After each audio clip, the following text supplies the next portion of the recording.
বন্ধুরা দেখুন, আমি আমার পুরনো চন্দ্রমল্লিকা গাছের থেকে এই ডগাগুলো কেটে নিয়ে এসে আমি একে চারা করার জন্যে প্রথমে একটা পাত্রে বালি ভরে নিয়েছি। নিয়ে এই কাটিংগুলো আমি এরকম ফাঙ্গাস আর ওই হরমোন পাউডার মিলিয়ে একে ডুবে গোড়াতে দিয়ে এইভাবে আমি বসিয়ে দেবো। দেখুন, এগুলো আবার ওইভাবে বসিয়েছি এইভাবে।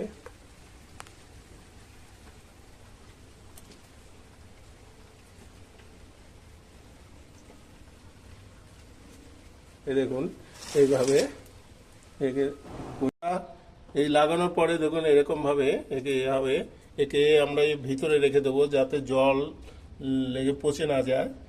তো পচে যাওয়ার পরে এটা আপনার 20 কি 25 দিনের মধ্যে শিকড় এসে যাবে, তখন আমরা টপে লাগাবো। তো দেখুন এইভাবে আমরা আবার এই যে গাঁদা ফুলের